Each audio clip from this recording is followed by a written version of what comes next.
It's Rock 30, Bill and Jay's excellent podcast, with your hosts, Billy Quinton and Jay Odom. Our special guests this evening are Coaches Trey Brooks, Rodney Webb, and Drew Colvin. Let's roll. All right, welcome to podcast number 29 here on Bill and Jay's excellent podcast. I'm already out of rhythm because we're in a new studio. We've all driven out here. We have the three coaches. We're ready to introduce our three coaches here. And we're pretty sure there's five of us here. Maybe three will make it back, I think is what's going to happen. There's going to be two that aren't going to make it back. It's a little out in the backwoods. It's out in the backwoods now that has scared us all. But this is Season 2, Episode 7 of Rock 30. I'm Billy Quinton. I'm Jay Odom. And we are very excited to have the three football coaches of our area here, two with the Rockwell ISD, one with the Royce City ISD, but all three have a connection. I'll start out with Royce City head coach Drew Colvin starting his second year as the Bulldogs head coach. Then I'll jump over to Trey Brooks, starting your sixth year at Rockwall. Yep. And then if y'all want to go ahead and take a breather, we're going to name all the schools that Rodney has coached at. Here we go. And so y'all can go ahead and go to the bathroom, get something to eat. But now, currently, the head coach of the Heath Hawks, Rodney Webb. That could change before the podcast is over. Minute. Yeah, any minute. So anyway. School hasn't started yet, Exactly. so we don't quite know. Exactly.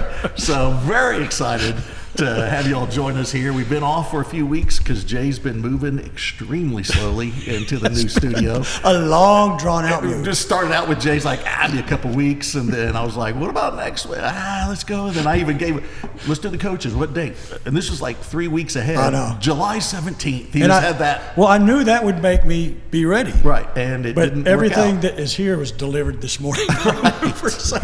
Then Jay texts and says, hey, we were going to meet at 5.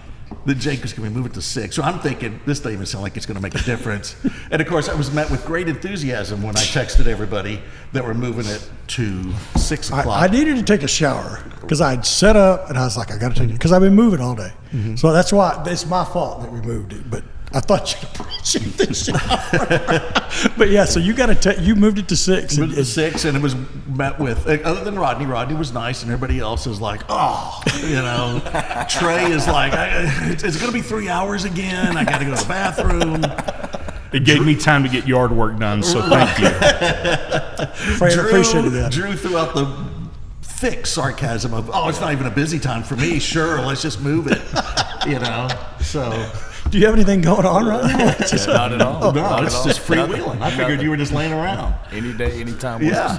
All right, so let's go ahead and get started. Let's do a quick, I'll start with Drew since he's the newest one here. We had Trey and Rodney with us last year to preview the seasons. And so we have Drew Colvin, who went to Mesquite High School. You graduated Mesquite High School back in the day. What year? 2004. Okay, 2004. Name a famous alum from Mesquite High School. Do you have anybody that anybody would know that's graduated? A famous alum. That's great. I got one. But only football fans will know. I can't think of one now. Mike Ford, quarterback at SMU back in the 80s. Back in the day. That. I think he was Pony Express quarterback for a little bit. He was. Yeah. So there you go. Yeah. That's the only one I could find from Mesquite. It's a massive school. It's been around forever, and they got one guy that we had to look up. Now, then That's I'm already surprising. ready. I know, because Jay went to Garland, and there's like, they even have. Don't underestimate the Garlandels, which you always do. I do. Who's the guy that led the Colt? That's your big guy. David Koresh went to Garland. He went That's to the one you always Garland? bring Wow. up. Yeah, David Koresh went to Garland. awesome. He's an owl. Yeah, isn't that great? Great. We're all rebels. Yeah, exactly. Yeah, so that's Jay's claim to fame. Were you in the same class? I didn't know him. Oh, did you not? Okay. Or you hang wouldn't out. say if you did. Y'all hung out a lot. We're still friends. Just Keep up with exchange each other. scripture back and forth. Just kind of talked about how great a location Waco would be. Okay, then Drew went on to, it was Southwestern Assemblies of God University on Calvary Mountain Assembly of God University, right? What is that? Towing the But here's line. what they did. They changed it to Nelson. Like went from that whole long thing to now it's Nelson University. So now you played football there at Nelson, right? I did. Yeah. So wide receiver. Yep. All right. Yep. All right.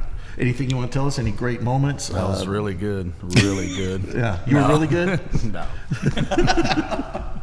Okay. Here's a fun topic or a fun little note from Nelson. I'm sure you don't know this since you didn't know about Mike Ford. Let's hear it. Jerry Lee Lewis went to. It was then Southwestern Assemblies of God. Jerry Lee Lewis, the great rock and roller. Wow. But was expelled.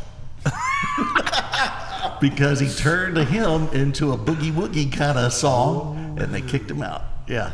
So there you go. Got rid of him. How do you even know that? Where did you find Because that? I'm the media. I know these things. It's just stuff. Media access. All right. And Barry has his wife, Chelsea, and you got three beautiful girls, Hallie, Hannah, and Hazel. Hattie.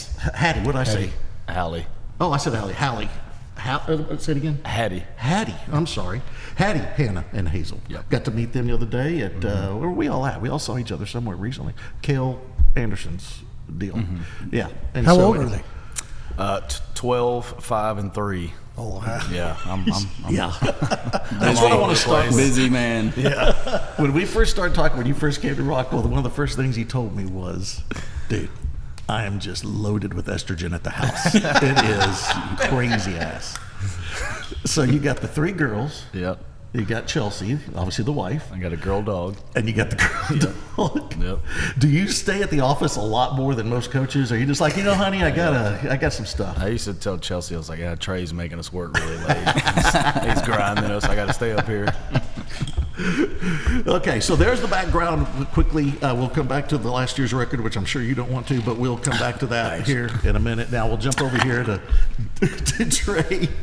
Everybody saw Trey before on our previous podcast with Rodney. Trey, we didn't talk about this though. Trey went to Georgetown High School, right? Yep. Famous alum. Give me somebody famous from Georgetown. Gosh. Yeah. No. The most famous that I can think of is Green Bay Packers kicker Mason Crosby. There you go. That's a good one. He was 2 years younger than me. Okay. But did you know him? Did you hang out? Did y'all exchange scripture and stuff like Jay did? We did, yes. Spent a lot of time together. Yeah. Correct. And then the great story, we won't go through it again. God knows we don't want to go through it again. But when Trey makes the Aggies, That was walk-on, it's one a of my great story. favorite stories Yeah. of this whole podcast. As a captain That with was the Aggies, awesome. Yeah. very similar to Nelson. Both those schools right there neck and neck getting as after far as enrollment and all that.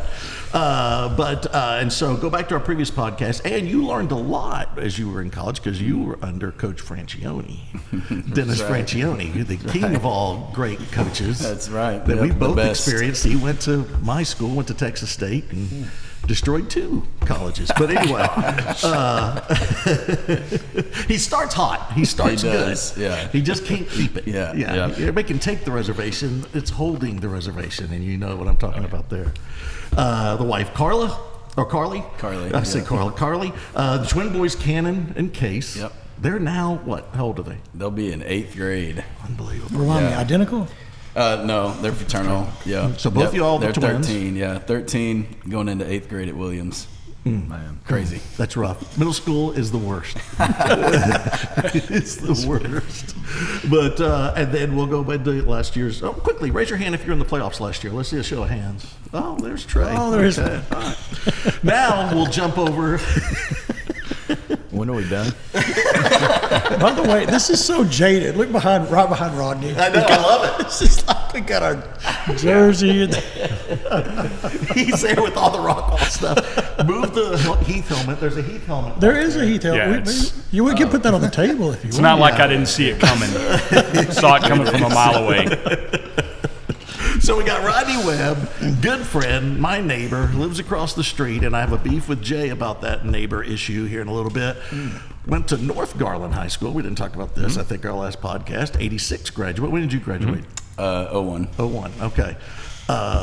Famous alum from North Garland. I found one. And I say famous, that's very loosely. Yeah, there's not. There's no one. There's a woman that you might appreciate, Amy Farrington, is an actress. I actually graduated with her. Okay, so you know her. Do you know what she was No. on? You have no idea. She was in SWAT, the TV show SWAT, but she also was on the Michael Richards show and The second show the girl that played Elaine on Seinfeld was on that show. So you have me and you were big Seinfeld guys. So you have a fellow graduate that has worked with Seinfeld people. I had no idea. Yeah. So there you go. You can take that back, share that with Fran, the lovely wife, and you have one girl, Gracie, and Gracie went to Arkansas. When did she graduate? Arkansas. You don't know. COVID 21. Okay. All right. And got some big news from Gracie. Yeah. So she and Colin are expecting child number 1 coming up the night we play Highland Park to open the season. So not the best timing, but yeah. So they're having a little boy, and Fran and I are going to be grandparents. I love that. That is so cool. Do y'all have your names picked up? We're leaning toward Coach and Franny. Coach, I like that. We have considered Birdie and Bogey because we like golf. The problem would be that everybody's going to call me Double Bogey, and I'm not good with that. So I think we're probably going to stay away from that. Okay. All right. Now, at one point, they had a name for the grandbaby already, which I am against that they're changing. And they quickly pivoted from that. They did talk about Billy to start with. There you go. There you go. And that's kind of an influence I am. Yeah, they've pivoted well away from that. That's good. By I now. can tell you. Was that your influence on that? Yeah.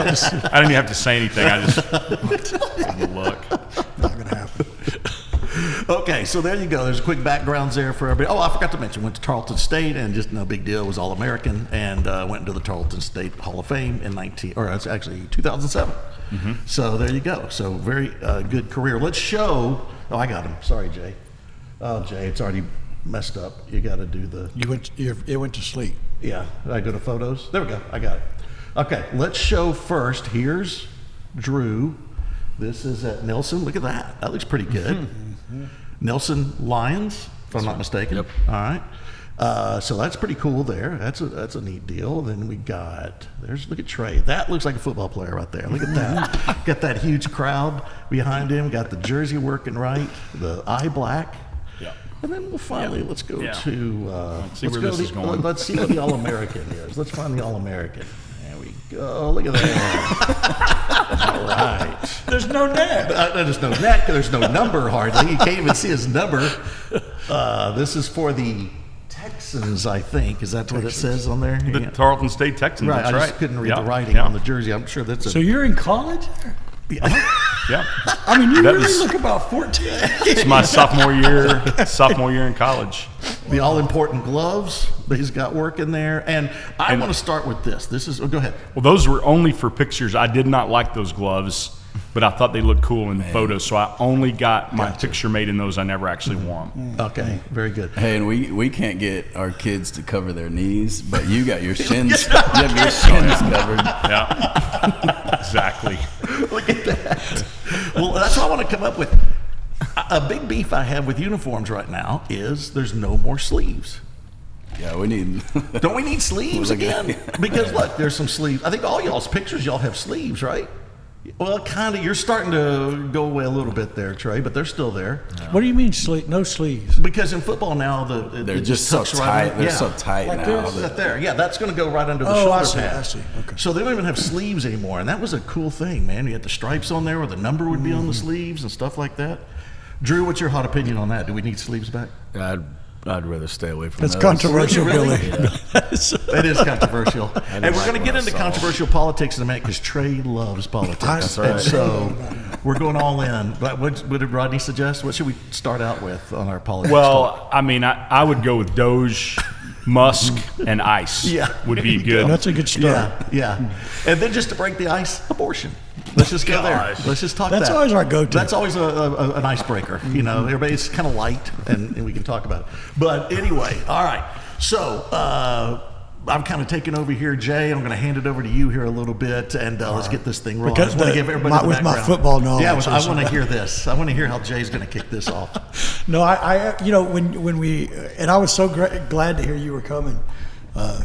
One of the things I was interested in is when did we start playing Royce City as far as Heath, Rockwall? Was that 3 years ago, 4 years ago? And how did that come about? Because we've not played Royce City We did it now and then, but they were a level lower. So how did that come about? I think they bumped up to 6A in 22. So it was the played them last in realignment. 22, yes. Yeah. So this was the third year that it's been like that. And then you have a history in Rockwell, coaching in Rockwell. How does that? Like, how do you know these guys already? Yeah, so my first job out of college was at Berry Middle School, which fed into Horn High School, and that's where Rodney was. So that's how I know Rodney. Trey was there as well. Really just knew of each other, kind of knew the same people. And then when Rodney went to Rockwall, I went to West Mesquite, and again, Trey and I still knew each other. I think when Cody Moore left to go to Braswell, he got the offensive coordinator job at Rockwall. I had just taken an offensive coordinator job at Dallas Molina. We met at church. We're in the same community group. Our wives met. We just kind of hit it off, and just became really, really close after that for a long time. And then when Coach Webb went to Geyer, by then me and Trey had been good friends for 7-8 years, and I was in Tyler at the time at Tyler Lee, now Tyler Legacy. Coach Webb went to Geyer. Trey got promoted, and we knew we had always wanted to work together. Talked about it all the time. Didn't know when it was going to be or where it was going to be. Trey had interviewed at one or two places before that, and I'd planned on going with him then, but it all worked out. While I was in Tyler, our head coach went to UTSA because his brother got the head job there. I was in and out of Tyler in like 9 months. It was like it never happened. It was crazy. So anyways, yeah, so Trey gets promoted, and then I came to be the offensive coordinator in 2020, and I was there for 4 years.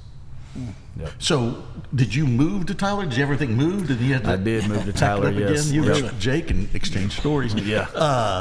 Because I remember when you got here. Here, a little bit of a kind of a cool story about Drew. So I do baseball with Randy Talley, Coach Talley, and everybody knows Randy for baseball, but he coached football, in the early days when he was in coaching high school. And he sat in the booth with us one time and decided, I'm going to go over and sit in the coach's booth, the Rockwall coach's booth, and just sit over there and just listen to them. And he heard Drew calling plays, and he came back in. He goes, I've never heard anything like that. That offensive coordinator, man.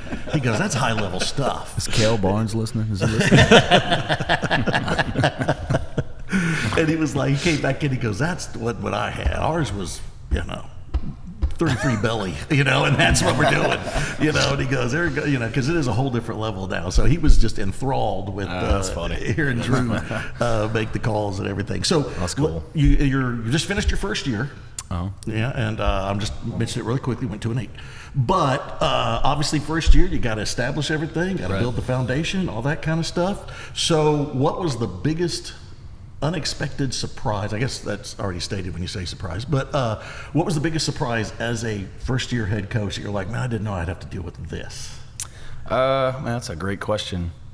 I think the biggest surprise is probably, there's a lot of them. Yeah. Holy moly. I think the biggest surprise for me, maybe the hardest thing to deal with, was maybe just that stretch of losing 5 in a row.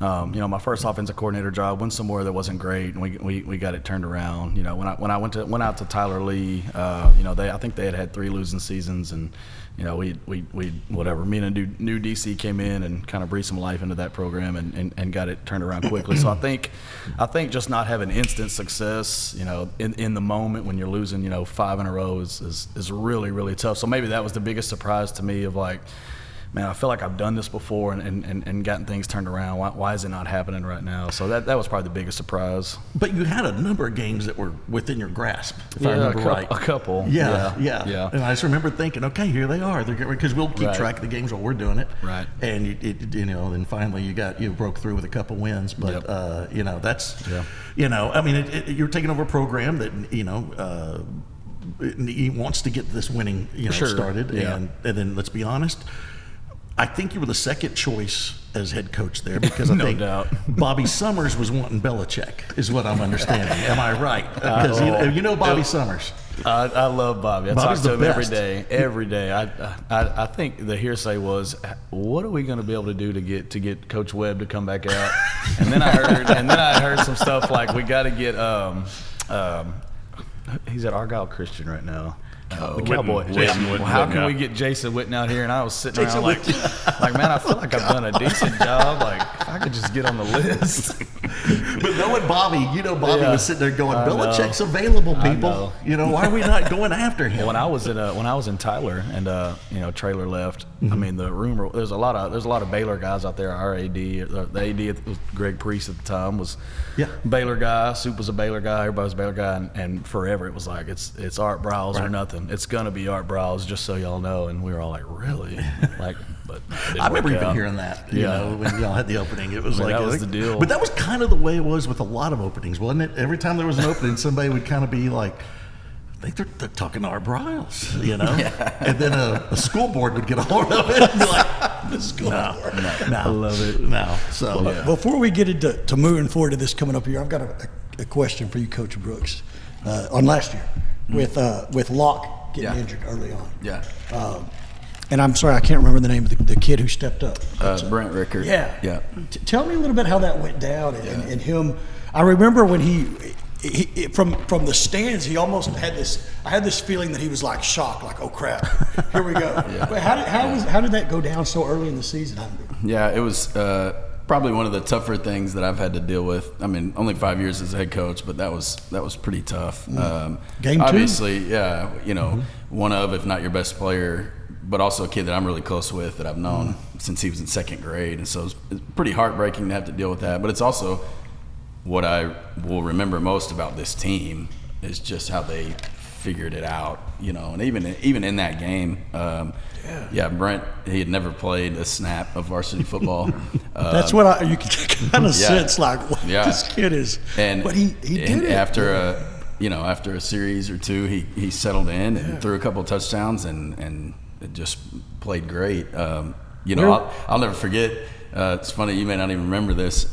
We were talking before last season, just talking about kids, personnel, and everything, and you were like, "No, who's the backup? I remember this. Who's the backup quarterback?"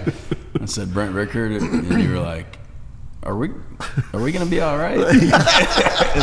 Something happens, and I said, "Yeah, we're good, man, we're good." And anyway, it's just funny, like. For kids. And just because it was always at Rockwell for the last 10, 15 years, it's always been the kid that's back up is going to be the best. The kid that's there now is great, but when he leaves, don't worry. We're not dropping. And this was the first year that, God bless Brett, because he did great. But we had not heard the talk. And so that's when I was like, is Brett, you were like, no, this dude knows. He knows what's going on. He's been running the offense forever. And boy, awesome. did he. He jumped in and was just incredible.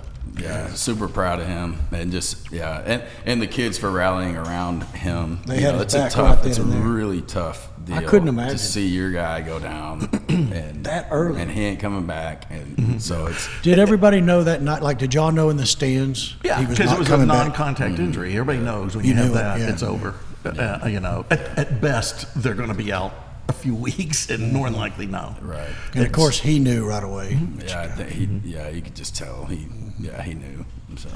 Yeah, that was a tough start, but boy, you got to give him, and he'll be get a full off season under his belt now, and have a season under his belt. So it's going to be great. It'll be great watching Brent. And we had his brother on the show. Was that last year? Braden.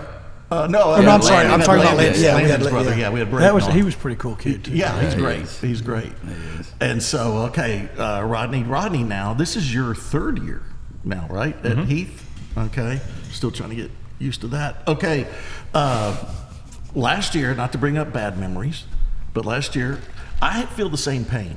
I did not make the playoffs in our fantasy football league. You didn't make it in high school football, so we're about the same feelings. Nor there, did I right? make it in fantasy that's football true. I either, didn't by bring the way. that Yeah. It's tough. But to give Rodney credit, I always give him a hard time. I think the last time you had missed the playoffs was your first year at Roy City. Was that it? 2003. Okay, it's crazy. So how many straight years? 20? Something like that. 2003 to 20, yeah, maybe 21 or something. Yeah. 22. Something So like that. and our district is not easy. And so, but talk about a little bit. I know there was frustrating moments last year, because there was moments you'd watch the Hawks and you're like, how are they going to lose? They were just, taking it to people. And then all of a sudden we'd be getting a score, like what's happening, So kind of talk a little bit about that, and then we'll jump into the preview for all three teams. But, the frustrations of last year, but you do have a solid quarterback coming back that played a good amount last year.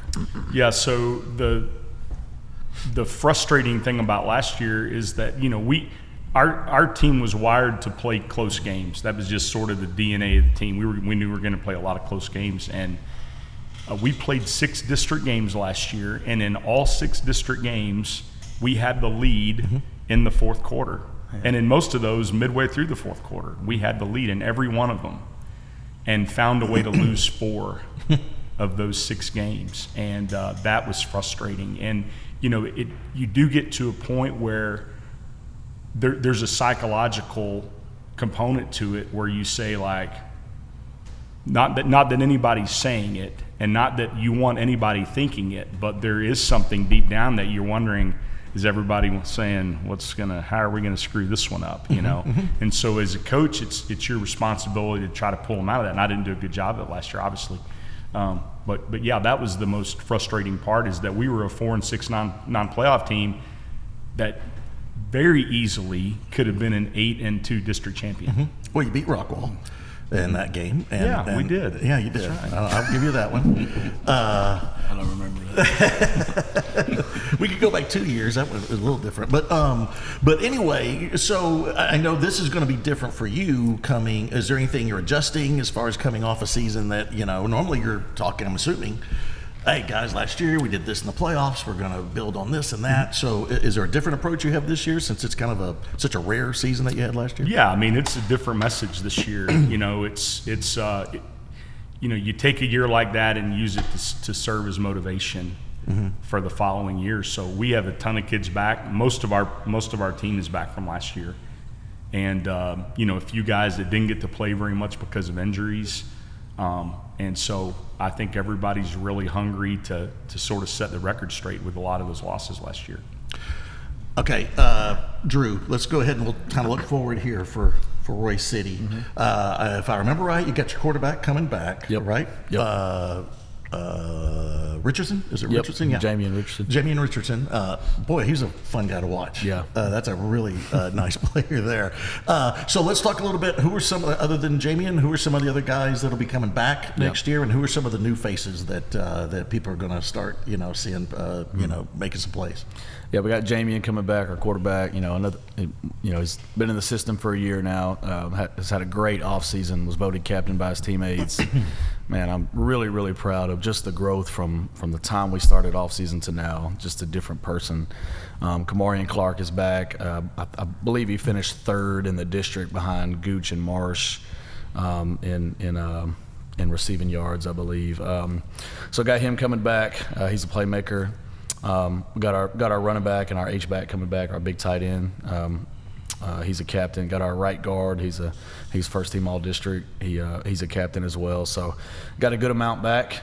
On defense, we got some guys that we felt like really excited about. Our linebackers, I feel like we got some nasty guys playing in the box. So our senior class is really talented. When I got there in that spring, they were sophomores. Last year they played as juniors. We knew they were really talented. Had a lot of growing to do, new system, new culture, all of that, but there's a lot of talent there. And then our freshman class is really, really talented, a really low maintenance group. It's unlike any group I've ever been around at that age. They love football, they love each other, they're low maintenance, they work hard. So we're gonna start 6 sophomores next year, and sometimes you worry about playing guys up, and if they get knocked around, are they going to lose their confidence? I really don't worry about that with these guys, because they're pretty mature for their age, and they're used to getting the job done. So Bryson Arney is a kid I talk about a lot. Cool story about him. His uncle was James Mapps, who Coach Webb got to coach at Royce City. He was a really, really talented guy. Well, Bryson, man, I'm telling you, I've been very, very fortunate to coach some good ones at Rockwall at receiver, and I really think by the time he's done, he'll be a sophomore, but by the time he's done, I think he will be the best one I've ever coached. Really? Man, he is just so God-given talent. He's got a motor on him, phenomenal practice player. I mean, it's unbelievable. That's great. It's unbelievable. He stands a whopping like 5'8", I believe. But so he'll be really exciting. Yeah, I mean, his freshman year, it was, I know it's freshman football, but you just see it, right? I mean, I think the kid scored 30 touchdowns at inside receiver, outside receiver, wildcat quarterback, punt return. So he can do it all. It's unbelievable. He's really, really good. So he's a good one. We got Tegan Woods. He'll play safety. He's a sophomore. Really, really talented kid. We got a corner that's kind of blown up on the recruiting trail. He's really good, Brandon DeRoe Harris. So with our senior talent and our young talent, if we can get them to grow up quick and play 10-6A football, then I feel it should be a fun few years. Who's your remind me of your non-district schedule to start the season? It's Plano East week 1, Plano East, Rowlett, Weatherford, and Denton Braswell. Okay. All right. Coach Brooks, we got, as we already talked about, Rickert coming back at quarterback, but I feel pretty good about the running back situation. We got a couple of good guys there. Talk about some of the other guys coming back and what you're excited about there. Then we'll talk about some new faces. Yeah, offense, backfield is probably the most experienced group that we have, obviously with Rickert. Two returning running backs, A.J. Hatcher and Caden Castro that played a lot. Both of our H-backs, Jackson Stoner and Jet Lamb, both back. So they'll be difference makers in the backfield. Jack Duckworth started and played a bunch for us last year, and he's back. Offensively, new guys that I think will make an impact. Jaden Petrino. Feels like he's been on varsity for a long time, and he's just been unlucky. Tearing his ACL his sophomore year, and so that's had an impact on him. But he's back to himself, which is great. Stud. So Luke Leach, Braden Puffer, guys at receiver that will make an impact. We're really on the offensive line returning, I think, one guy, Kaimani. But that group, I'm really excited about. It's weird to say that, like, you think you could be better at a position and you're not returning guys, but just that group has worked extremely hard, and we got some guys that I think will be some of our best ones that we've had. You need to mention Gunnar Talley, or I'll get in trouble. Yes, Gunnar Talley. Yes, absolutely. Yeah. He's one of them for sure. Defensively, leader of the defense, Will Ashworth, coming back, over 100 tackles last year, so that makes a huge difference for us. Kind of build things around him. Feel good about defensive back. Zayden Edwards played a ton for us last year. AJ Brown played a lot last year, so really versatile guys that can play a lot of different positions.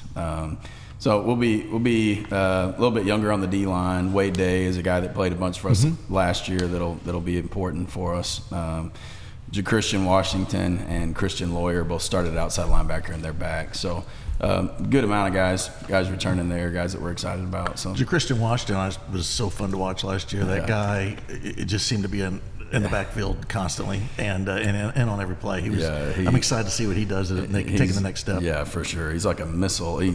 Same deal. He's about 5'8". Right. Tiny to play linebacker, and it doesn't matter to him. We got to a point that we're like, we're not even going to mention his name. Everybody just needs to take for granted he's in on the tackle. We'll mention the other guys, that are around him. So, all right, Rodney, you kind of rotated quarterbacks last year, but you're set for quarterback this year as far as who'll be taking the helm here, and tell us about a few other guys coming back. Well, we've got two again that we love, quarterbacks. Prosper Neal, who played on the varsity last year and played a lot, and then we have another incoming junior named Collins Jones that we think is really, really talented. Two last names, that's going to be hard to do. Right. Okay. Right.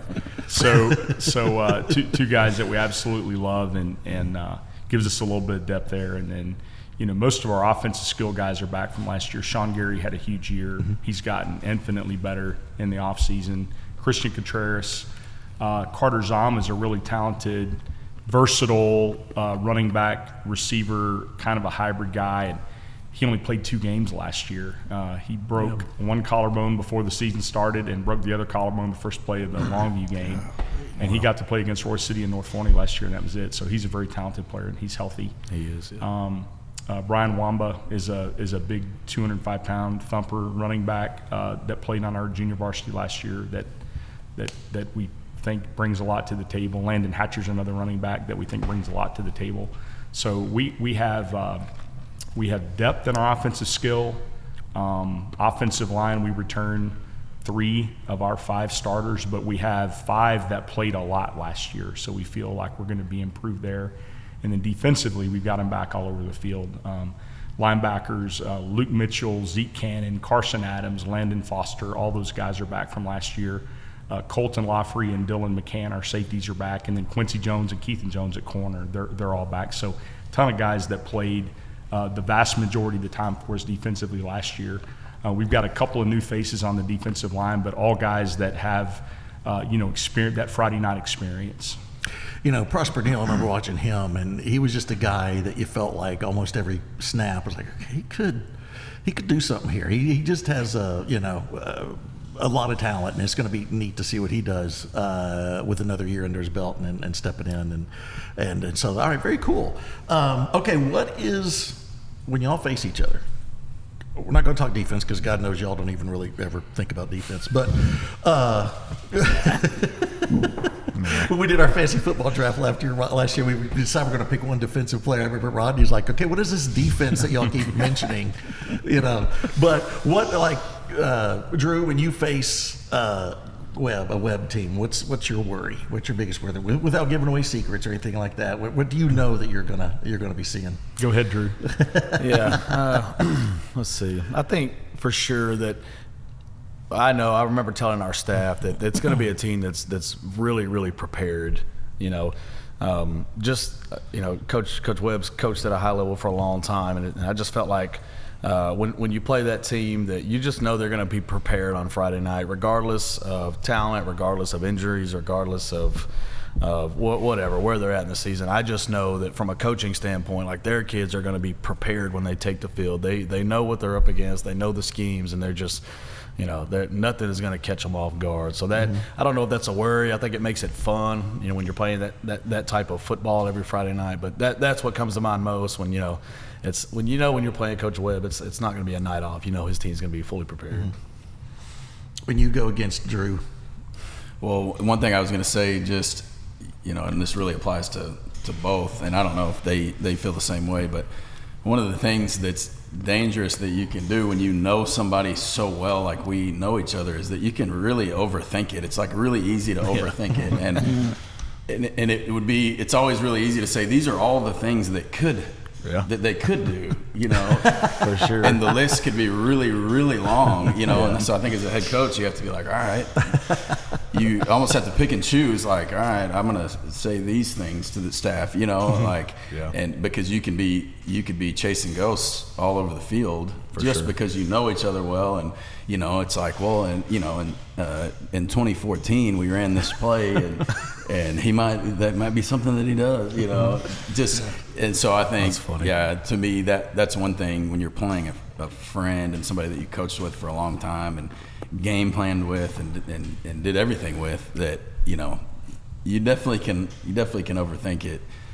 Interesting point. We got a shot here. I think we have it. Let me find it. Maybe we don't. Maybe. Oh no, here we go. This is last year when you two went at it, Trey and Drew. Y'all know each other very well. Yeah. What is being said there? I think he was pissed because I chose to receive. Oh gosh! Is it still some nut kicking going on there in the beginning, or is it a little bit more professional? What is it like when you talk to the other, especially somebody you know so well? I think it's Can you even say? That's what I'm kind of getting to. Is it something that can even be said? That's a cool we can say picture. some of it. Yeah, that is a good one. That's a great picture. I don't know. It's really in both cases, playing both of them. It's really kind of surreal to me. It's weird. I don't know. It's tough to describe. It is. It's just weird because again, But you know it's going to be coming because these guys are all going to start moving on. Right. You just spend so much time together. Yeah. That when then you're on the field and you're getting ready to go against each other. It's just I don't know. It's a weird. Yeah, it is weird. Weird feeling. But I do really to answer the question that you asked, though, I think there's a lot of fun and yucks leading up, like during the week, in advance of the week, and then during the week. And then on Thursday night when the sub-varsities are playing, there's all kinds of banter across the field. But really, when game day comes, I've always found that it's, that doesn't feel right. So it's like pretty professional. Yeah. Sure. Before, during, and after on game day. Yeah, for sure. Yeah. Do you here? I'm gonna show this picture too. This is Fran. That's his wife, Fran, and then Gracie. What is that? I just want to tell everybody that is his actual head size. Yeah, right there. That's not a fat head. No, it's not a fat head. That is the actual size. So when they made that, they just said, just do it regular. What was that for? Do you remember what that was even for? No, I saw that one. I thought that was I don't know. I mean, I'm sure they were on campus with it, so it's probably a send off for a playoff game. Yeah, going somewhere probably. and. Yeah, I don't know. I don't ever know anything about that kind of stuff. I'm popping in here. I want to get to some photos. Here's the twins right there. Look at that. So last time we talked about them playing, and I'm trying to remember, were you fired as an offensive coordinator for their team, or what was happening there? I remember something was going on. I probably should have been fired. Yeah. I think we probably talked in their 6th grade year, so I got to get out there and help out with them a little bit. Right, you're probably trying to work. I'm the head coach. Maybe y'all could use my help. I know a thing or two. Yeah. Was that the flag game that I went to that y'all lost? No, that's not. Man, we don't talk about that. That's tough. The guy that worked at Jack in the Box. Yeah, I'm like, man, you just lost to a guy that's never coached. All right, now let's get one here. Here, let me tell a quick great story about that, by the way. I remember walking into Trey's office one time, and he had the three high defense on his board, and he's drawing it up, and I was like, "What are you doing? Getting ready for spring?" And he was like, "No, we got flag league coming up." And I just thought to myself, these poor souls out there trying to coach Pee Wee football, trying to have just a good time with the kids, and the head coach at Rockwall is in here scheming on the board for the flag game at night. Already thinking about benching guys. That's a true story. Asking people if there's any way I can get some video. Are there any parents that'll share it? Yeah, he's talking to himself. Atkins has been mailing it in, so he's out, and all that. Do you remember that? That's a true story. Well, I ask you, here's what I worry about with Drew, because you can tell he's still in his first year. Y'all have moved past this, but I'm designing the football program for Roy City, and I'm still getting ads from the head football coach. He's passing along ads. Y'all never worried about that, because I remember Rodney one time was called into a meeting when he first got hired. It was like the year one, and Sandy Miller had you come to a couple meetings about the football program, and Rodney shows up. I didn't know Rodney that well at that time, and she's asking Rodney things like, so, "Coach, are you good with this font? Are you good with it?" And then on there, do you remember what you said to her? Well, I don't remember exactly, but it always goes the same direction. I get to a point real fast where I say, I don't care. Right. I really, and I don't mean that like flippantly. I'm worried. I'm like, why is the head football coach worried about fonts? No doubt. And so I remember at one point you said, listen, I can pretend to care about this. But I don't really care. You can tell Sandy was like, what are you talking about? This is important. So, and as a graphics guy, I just slapped him across the face and said, no, this is important. No. But so Drew is sending me ads, and I emailed him the other day. I go, dude, shouldn't you be, and you want me to bring it up, shouldn't you be? Let me give a big shout out to my wife, Chelsea. Yes. So I think the emails you're getting, because I do want these guys to know that I'm watching film, is she takes my laptop and does it all. And I remember you telling me when that day I was like, hey, I want you to do the program. I was at your house. You're like, man, let me just tell you, you have no time to do this. Rodney tried it. I'm just telling you. And you are right. Yeah. And that's exactly how I feel when people. But I'm getting emails from Drew, so it's Chelsea doing it. It's Chelsea. Okay. I mean, I'm like, why is the head football coach sending me this West Haven middle of the night? Yeah. And how Rodney found that's the truth. I mean, I was at Choloso yesterday with the captains taking a picture, and it was awesome. But the lady was asking me, where do you want to take the picture? And I'm like, wherever, in front of the Choloso sign. And then she was like, okay, do you want me to take it? I'm like, that'd be great. Should I text it? I'm How like, do you man, want the lighting? I don't care. Right. I just don't want to care. go. I just want to snap this and go. I know. So funny. And it also overflows into like, I've always been asked what our theme is going to be for this year, and There are years that a theme seems to make sense, and there are years that it's kind of forced. Right. But there was one time, and I cannot remember what year or what school I was at, but there was one time I was on the deadline. I had to give them a theme like between then and the top of the hour. This is going to be good. And I have nothing, and I'm sitting there watching TV, and I'm like, I have no idea. I don't know what the theme's going to be. And a Built Ford Tough commercial came on, and I thought, right there is a theme. So it was like Built, Geyer, Tough, and that was it. I just texted that, and that was it. Done. Theme. Got it. Came to you. I remember Trey's very first year. I that texted easy? him or emailed him and said, "Hey, what's the theme?" And I think Trey answered back, "Dude, I don't know. I didn't even thought about this. I think we went with that first year. Jacket fight never dies. I think that's what was the thing. That's a good one, right? Yeah, exactly. But I'm telling you, I'm emailing Drew back. I go, shouldn't you be diagramming stuff going against the cover 3 man under? What are That's you what he doing says. sending me Rest Haven? Yeah. He's in the middle of it. Right. I just pictured him up there going, no, we got to bring in, we got to have crossing routes, And, you know? and you're making it worse emailing me. I don't have time to reply back to you. Just send it And I'm all. wanting answers. Send it all to Chelsea. Well, she's the one including You don't have to ask me anything. Like whatever you put on there, I'm just gonna. I know. Man, that You're looks good with it. great. I know. That looks great. There's been a few designs I've sent over. He's like, Well, that was for change football. this, yeah. That was for football. Yeah. I feel like you did it Yeah. on purpose. So. Hey, let me ask y'all, what does a summer look like for your program? When do you start? How many hours a day? How does this? Kids or coaches? Both of you. Yeah. Yeah, so it's almost a 12-month a year. you want us to stop and let you proposition take now. that, Jay? Or? I'll get that later. Okay, go ahead. Sorry, Rodney. We all reception have, in and I'll kind of speak for everybody. I don't think anybody else does it different, but we have what's called summer strength and conditioning that goes throughout the summer. We'll take some time off when school's out. Typically, we take a week off around July 4th, and then we go up until for us the end of next week.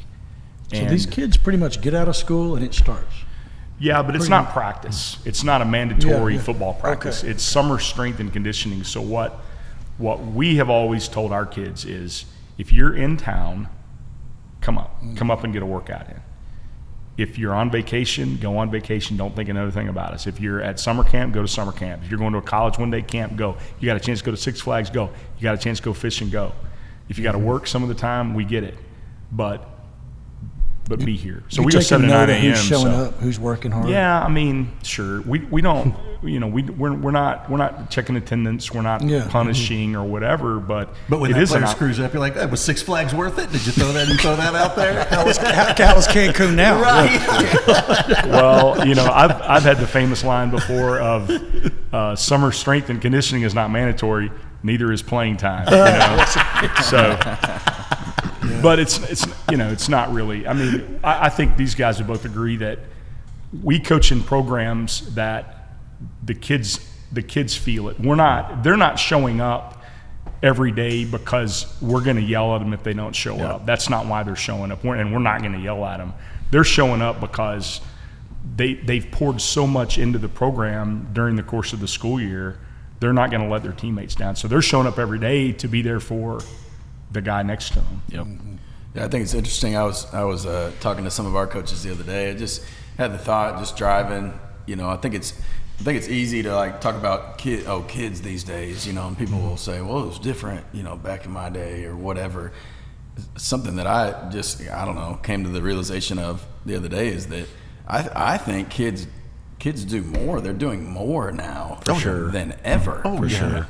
And so to say like, we were tougher back in the day. Well, I can tell you this, like what I was doing over the summer in high school was just whatever I wanted to do. Right. It was like open gym. Hey, come up and work out if you feel like it, and it was.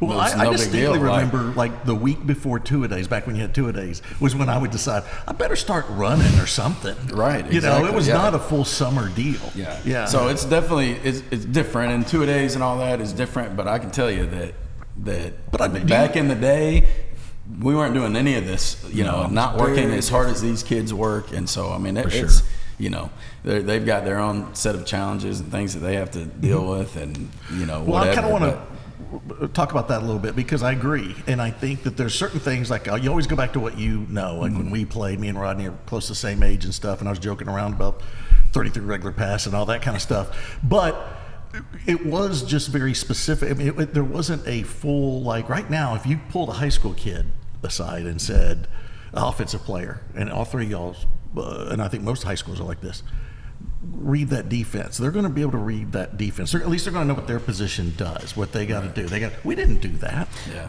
I didn't know any of that. I just knew, he called balance right. I'm on the left and I'm running a post. That's all I knew. Yeah. And I didn't. But now these kids know. Yeah. I never knew for the longest time that there was a whole strategy to it or whatever. That we're running the ball here because we're going to set this up or do it. As a kid, you're just like, why aren't you throwing it more? Or whatever. And so. That's right. You're 100% right. It's just amazing what these kids know and what they do, and it's a year-round workout almost. Right. Yeah. That was nothing back in our day. I remember telling you one day, we were just joking about it, and I think it was after a workout that Malk had put together, and I was just like, man, I feel like we got screwed when we were.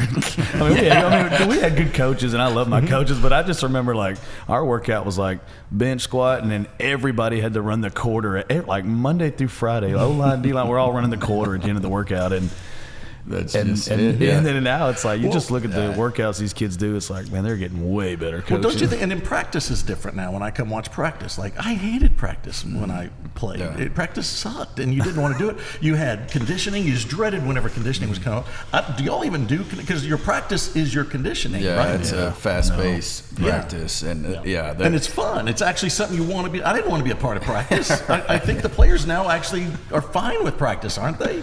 Yeah, I would say for the most part. Yeah, it's definitely different, and it's so.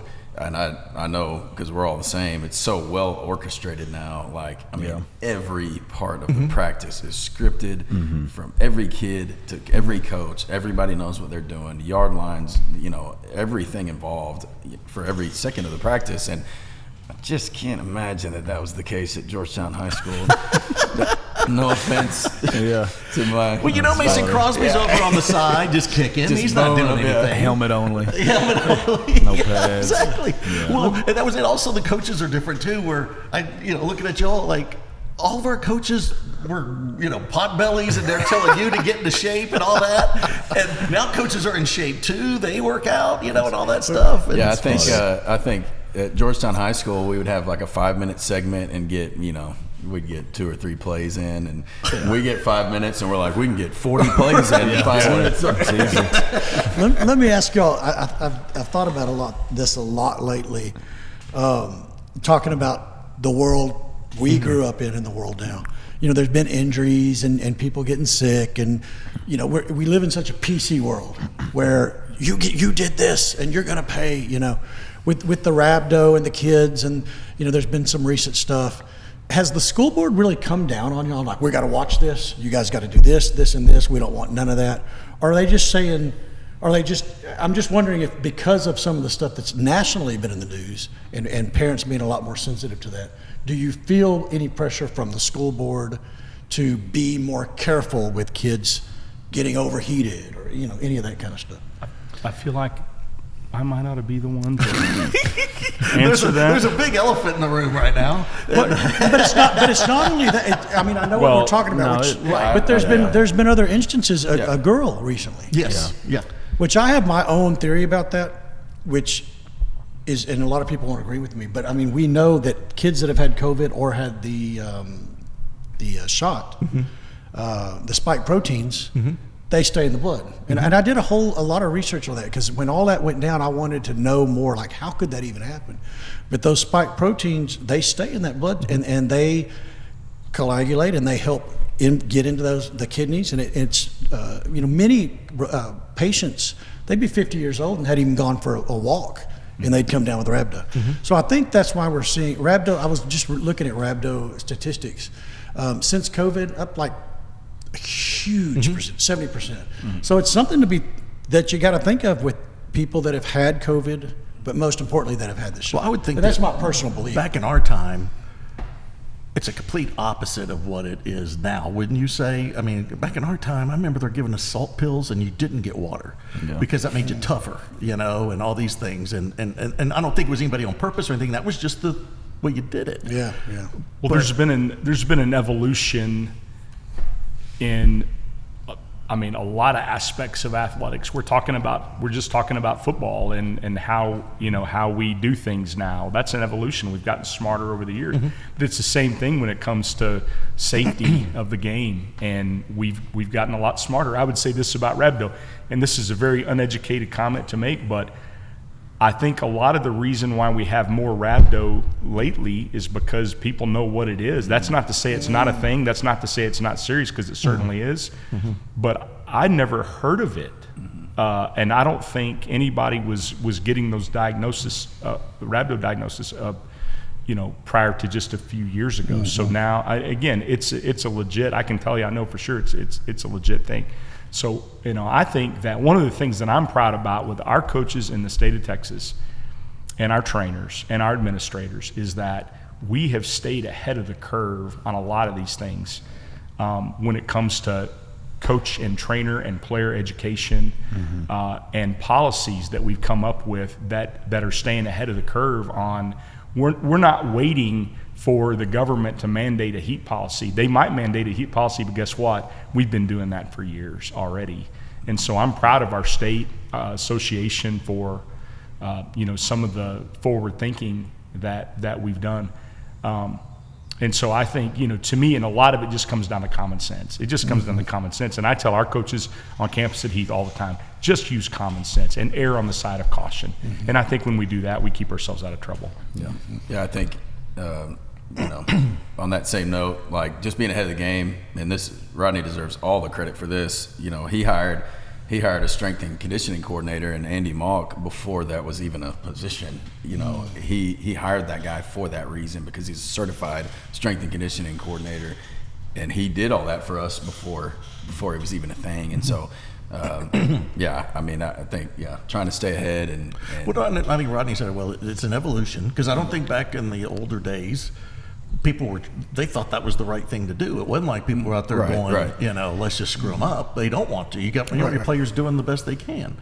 But that was the way you did it, and then eventually you start figuring out, you probably do need water, and stuff like that. But, what made me think of that was the then versus now. Right. And, online, when I was a kid, we did, these kids are, it's like. And you naturally think you have a tougher thing, but it's also a stupid thing when you go back to it. And I think we're probably doing things now that 100 years from now we're going to go, man, can you believe what they did? Because that's just natural human evolution. But I'm going to ask you all this. You talked about safety, and I think it's been a great thing with, like we talked about, we used to have two-a-days.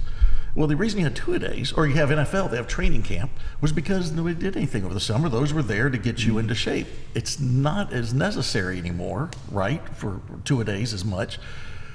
Do you all agree with, because we're doing a lot less hitting in practice, the helmet technology is getting better, and that was a big deal too with the concussion thing and all that stuff. Are you all on board? And I know you can't say, no, I'm not on board, we should be knocking heads more. But it's fine. But that is something that is very, very serious, that you now see these people that are dealing with getting their heads hit a lot, that played in the 80s and 90s and 2000s. Joe Wimpy's brother-in-law. Grant Fiesel. But we used to coach it forever at every level, from the NFL down to Pee Wee. That's how we coached it. That's how I got coached to block and tackle, is use my helmet. Yes. That's how we did it. And that's what I'm another saying. evolution of the game, is that we've learned that you don't have to have the helmet involved in the block or the tackle. You can do it really effectively and take the helmet out of it. We learned that from the sport of rugby.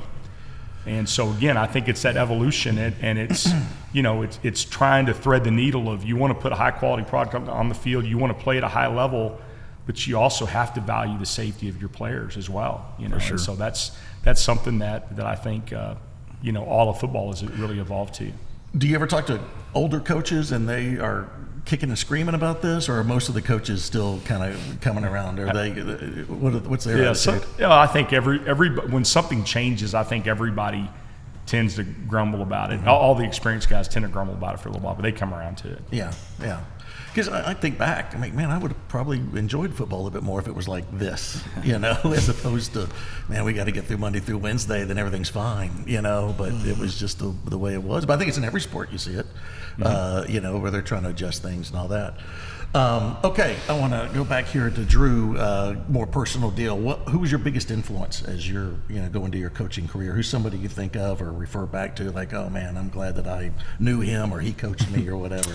Probably my college coach, Jesse Gotting. He, I went to Mesquite High. Mesquite High was 5A back then when they only had 5A, and we were running the wishbone triple option. I mean, I was out there at receiver, and I was blocking my tail off. Let me tell you, just stock blocking the whole time. And anyways, went from that to playing in like a 4-wide, 5-wide offense, and very very average player at the time. And he just poured into me. Great godly man. I played for him for 4 years. Never heard him cuss.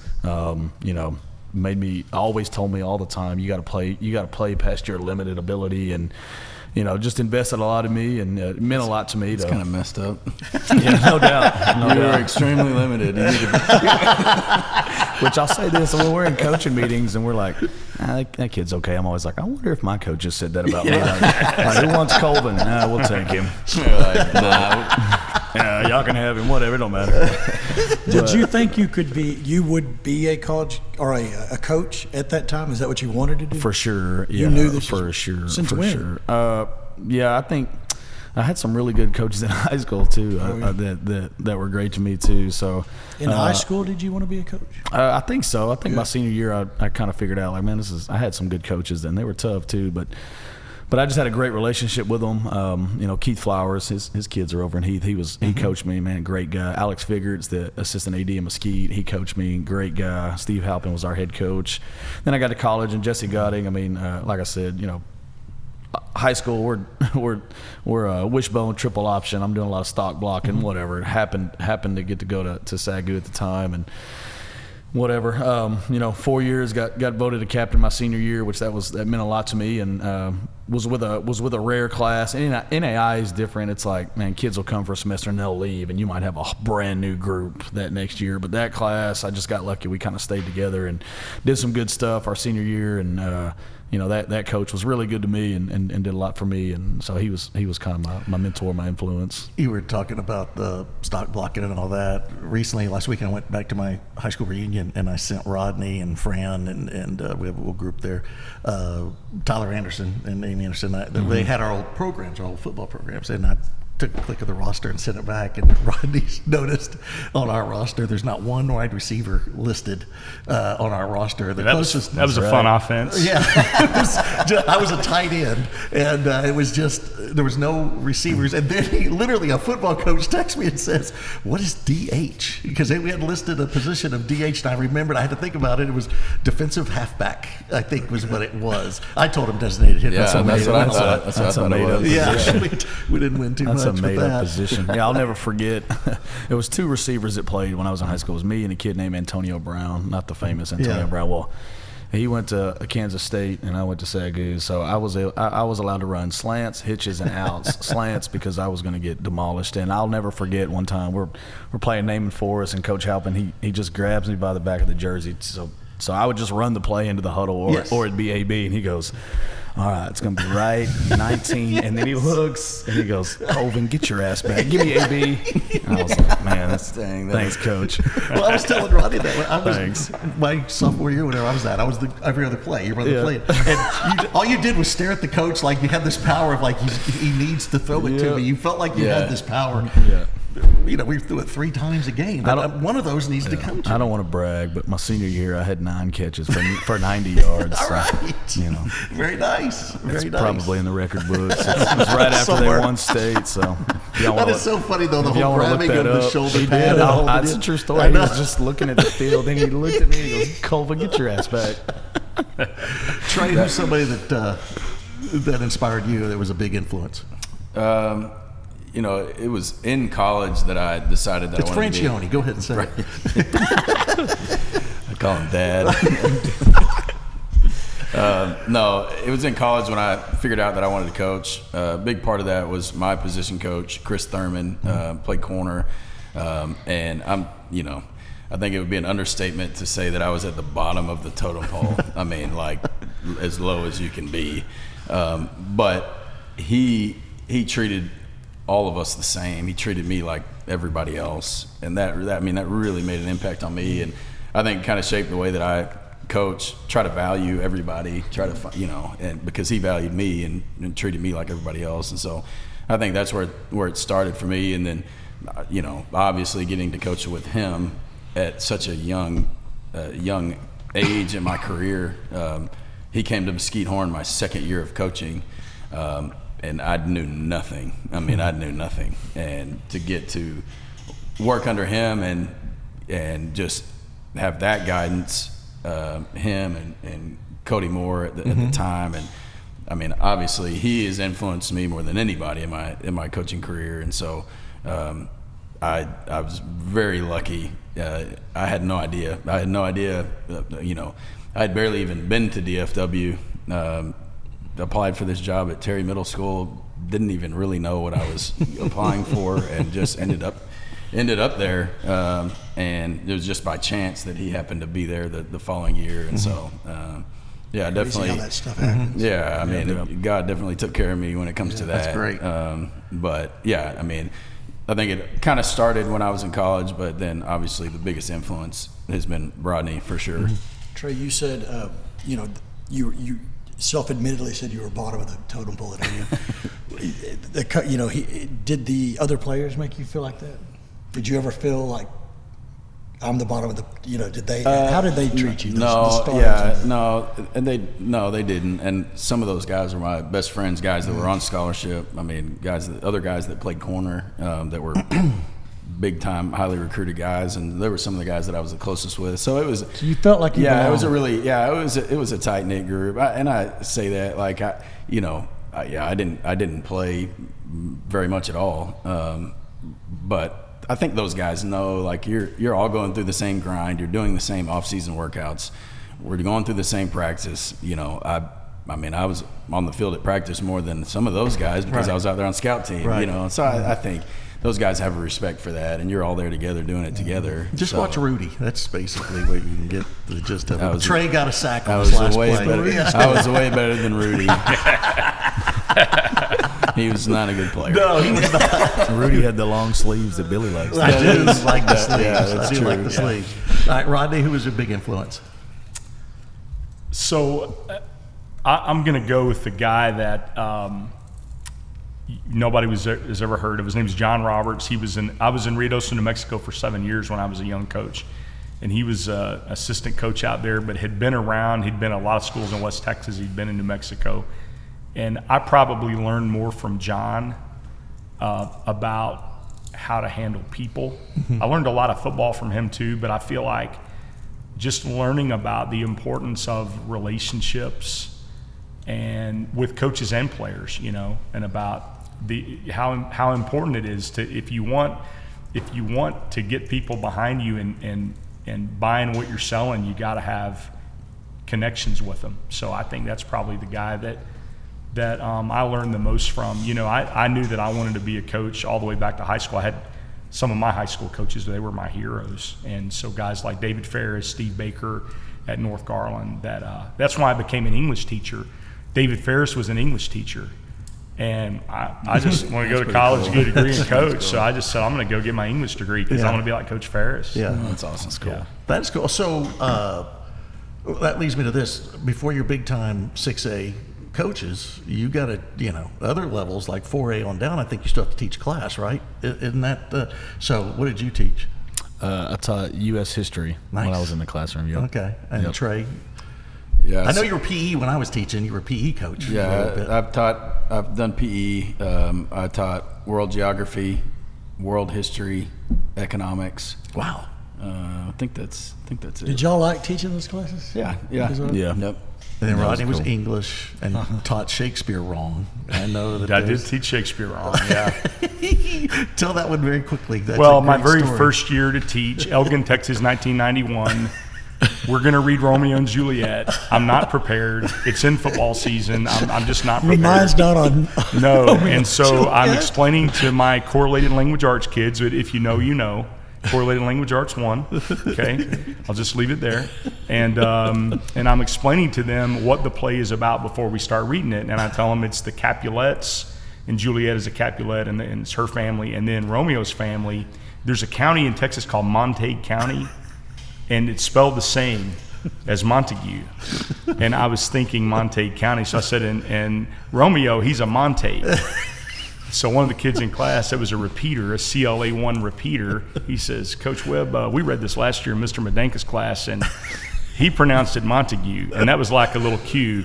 But being a young, inexperienced teacher with no experience, I didn't have the wherewithal to admit I was wrong, and I said, hey, Mickey, let me tell you something, bud.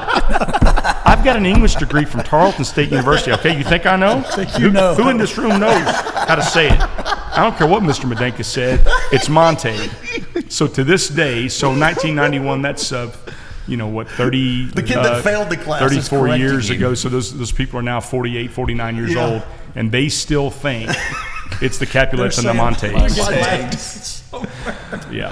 How great is that? Oh, that's one of my favorites. That's hilarious. And so, okay, what is the biggest challenge that y'all face that nobody knows? I mean, everybody knows not everybody, but most people can probably figure out challenges as a head football coach. What's something that people have no idea that you have to stress about and sweat out as a coach, as a head coach? Yeah, I think for me, it's things that y'all can attest to this. Just things that you don't learn about until you are a head coach. Yeah. There's just no real way of anybody explaining. Like something as simple as creating the varsity roster and like assigning jersey numbers to kids. That one act takes hours upon hours. Like just to figure that out, it's like putting a puzzle together. Something like doing your UIL eligibility, where you type in every kid and their birthday and it takes hours to do that. So like I had no idea that was even a thing. And so it's stuff like that, and it's hard to explain to people. They're like, why have you been up here all day? I'm like, because I've been typing names and and they're like, you're just a coach. Right, exactly. That's I think people think not like an English teacher. I don't know. It's like you got some good time off this summer? I'm like, nope. I've been typing up a roster. Just been typing up a roster all summer. But it's stuff like that that's hard to explain. Like my wife will ask, I'll tell her, man, it was a really busy day, and she'll be like, all right, what'd you do? I'm like, well, I made the varsity roster. She's like, that doesn't seem hard. Granted, she probably could have done it half the time. For sure. Well, when I first started doing graphic design on my own, Autumn was stay at home, and it was like one of my first days. We're doing it. We're starting our own business. I'm in my office, and she kept walking by, and I'm just at my computer, and a lot of it is coming up with ideas and thinking. And she walked back to it, and finally she goes, thought you were working today? And I go, well, I am. She goes, well, you're not doing anything. You're just sitting there. I'm like, what do you want me to do? Like have a hammer and just start banging while I'm thinking? I don't know what else you want me to do. But it sounds bad, but you're doing a lot. It's mind-numbing. Drew, what's something that surprised you? Your first year, you're fresh. What was something that you're like, holy crap, that's on me? I think just the amount of time to get everything done, if that makes sense. I mean, I don't think there's a off season for head coaches at any point of the year. In season, off season, spring ball, summer. There's always stuff to be done. I always say that there's just not enough hours in the day to get stuff done, and it's a good busy. It's not like I'd rather be sitting around with nothing to do, but I feel like it's a lot of stuff outside of coaching football and watching film, and it's just stuff that's really important. There's the coordinator role, and then there's the football part of it, and both of them keep you equally as busy. But if you care about the overall program being really good, well, you're going to do things like email you a program ads and stuff like that. So that's why make the varsity roster and the UI eligibility and themes and off season and the middle schools and ordering gear and helmets. That's what I was going to ask about. Podcast. You got to deal with middle school. Driving out in the middle of nowhere with total we're cars just pushing in the podcast an hour and he loses it. Yeah. What the hell? Well, I'm busy. but it's just there's not enough hours in the day. And I remember I used to tell Trey, he'd be in there and he'd be on that keyboard, and I'm like, man, what you don't teach a class. What are you doing? He's like, you'll figure it out. And then he would be doing stuff, and I'm like, man, you got to delegate that. Let people do it. And he gave me a great piece of advice. He was like, well, I need to know how to do it before I tell other people how to do it. I don't want to just be like, hey, go do this. Well, how do you do it? I don't know. But so it's just a lot. But it's a good busy. And like I said, like if you care about the overall program being good, you got to take care of all of that. And then the football part where you got to spend time coaching and watching film and coming up with game plans. But it's fun. Well, I remember going in. I'm telling you, the wheels. Yeah, I don't know how y'all feel about it. Maybe it's because it's the first year, but I just feel like the wheels never stop turning. They never stop turning. It's always there's always something to think about that involves Royce City football. Well, I can see that. We were walking into Rodney's office one time when he first got hired, and he's got a helmet, and he's putting the stripes on the helmet. Yep. And I remember like, what are you doing? I go, you're a high-level football coach. You got other people that can do that. And your answer was basically, I want it done right, if I remember right. Yep. Yeah. Yeah, that's what I was I had a couple of thoughts on that, but one of them is that it's difficult to delegate some things that if it's got to be done right, and until you either develop trust in somebody else to do it, or then there's some things that'll get you fired. Yep. And I don't ever want to give those something that's gonna get me in front of our school board. I don't want somebody else to be in control of that. So when it comes to things like the eligibility roster, I will never give that up. I'm always going to do that because I'm going to make sure it gets done right. And so that's people always say, I'll get an assistant to do that. Nope. There's some things I'm not doing. Because what are you going to say? I told him to do it. Exactly. Oh, okay. Exactly. Right. Fire him. Yeah, fire him. So, and then the other thing I was going to add to all this, to me, like, it's still true now, and I've done this now for a long time, but even as a young head coach, it was even more so true that it's hard decisions. And when you're a head coach, you have to make hard decisions. No. And we haven't necessarily, assistant coaches don't have to really they don't have to make the hard decisions. Yep. And all of those really fall in the lap of the head coach. And so I think, whether it's personnel, whether it's, playing time decisions, who's on the varsity, who's on the JV, there are hard decisions to be made. And if you don't have the ability to make hard decisions, you'll never be successful as a head coach. Right. And then learning how to make hard decisions and doing it with compassion, that's another I think that's something you just have to learn, because if you're making hard decisions and you do it all without compassion, you're not going to last very long either. So you got to have that. You got to thread the needle. All y'all did well when you played, and I remember they had the whole thing when Larry Bird was hired as his first head coaching job with the Pacers, and he did fine, but he didn't do great. And I remember him saying, "Listen, the hardest thing for me is I don't get why these guys can't do what I'm wanting them to do, because he couldn't comprehend I could do it. Why aren't you doing it?" And do you think that? I mean, do you go back to when you talk about having compassion? This kid's trying his best. He just ain't that good, But is there a wrestling match sometimes with that? Like when you're thinking, why can't you get that done? I don't understand. Or do you go back to going, man, I know what he's going through, or I know somebody that went through that? I think you gotta ask kids to do what they can do. I think too often as coaches we ask kids to do things they're not cut out to do, and then when they fail at it, then we're mad at them. We ought to be mad at ourselves. Why aren't we asking a kid to do something he's not cut out to do? So I spend a lot of time with our staff talking about, is that something he can do? Are we setting him up for success or failure? Yeah. One of my favorite things you've said is when people always say, I wish we had 11 of so-and-so on the team. Tell them what you always say about that. Like, I think it was Reed Rako one time. They said, man, Reed Rako, he goes and plays hard. I wish we had 11 Reed Rakos. Yeah, we probably wouldn't win any games. He's an all-time great, but, there's probably some things he couldn't do very well. Right. He's not going to be a great left tackle. It wouldn't be. Yeah. We're not going to win. Yeah. And that's what I think, it looks like all y'all's strengths, but I know yours is putting the people in the right places. And because I don't know how many times I've done it now with you, then with Trey taking over, we'll sit there and before the game starts, we're up in the booth looking, and we look at our guys, and then we look at the other team, and you're like, how did we even win a game? Look at the size of these guys over there, and our guys are little, and then we go out and kick their ass. And McDill did that with girls basketball, it's just when that's a quality coach, they know what to do with the players and where they should be and all that. So that's very impressive. Let me shift gears a little. I think of this often, like me and Billy, what we do at work, if we mess up or something goes bad, the public doesn't know or care. Nobody's out there saying, did you hear what Billy did? Or that Bill, You guys you got people talking about what you do, good, bad. Do you think about that? Does it ever get to you that people are out there saying, you know, if you have a bad streak, or you try not to think of it, or are you aware that people are talking about you that you don't even know? Yeah, I think it is. I think it is tough when you see it in the light or on social media. But you know, I feel like been around good head coaches, obviously working under Trey, and you just kind of learn that you know what you're doing is right if you're doing things the right way. You know that.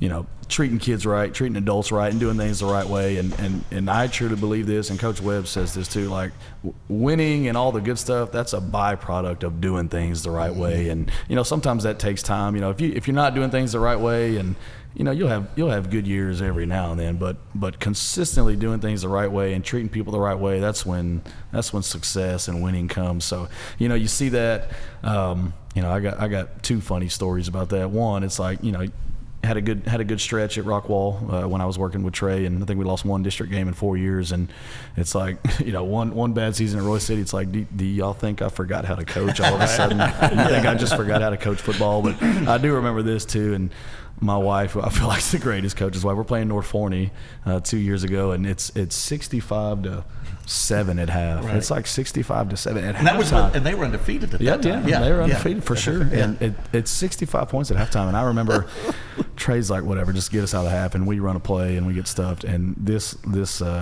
grown man is sitting behind Chelsea, and he's like, why do they keep running up the middle?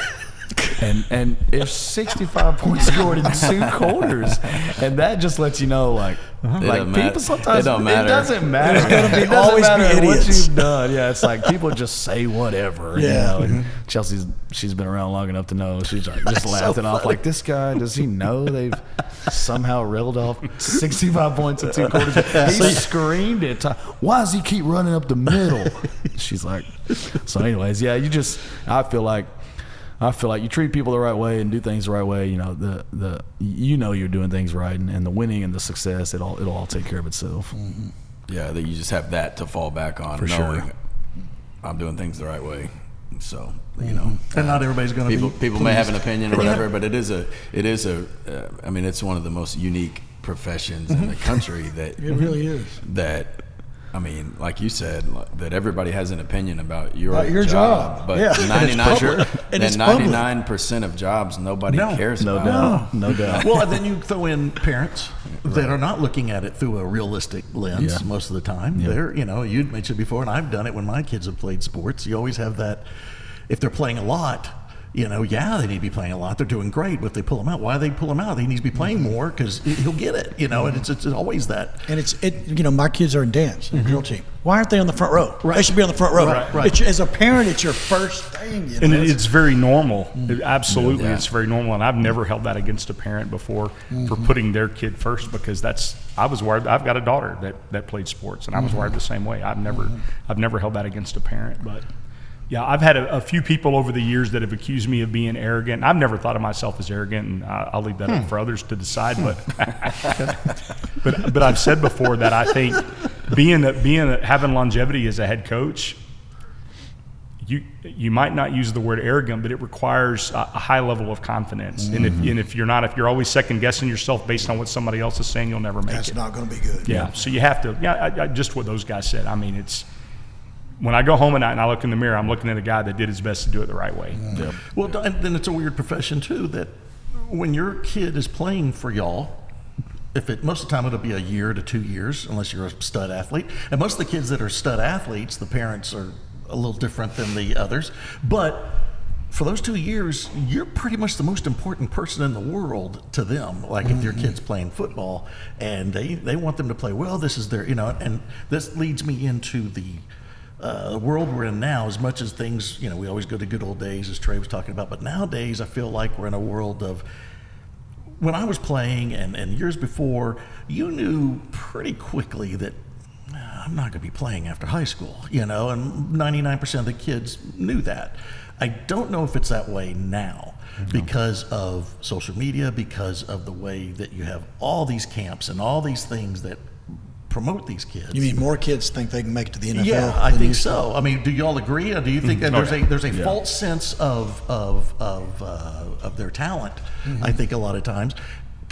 Then you see friends of theirs that are getting offers. Yep. They're now feeling less. I should be getting. Not that they necessarily need a offer from Oklahoma, but I need something.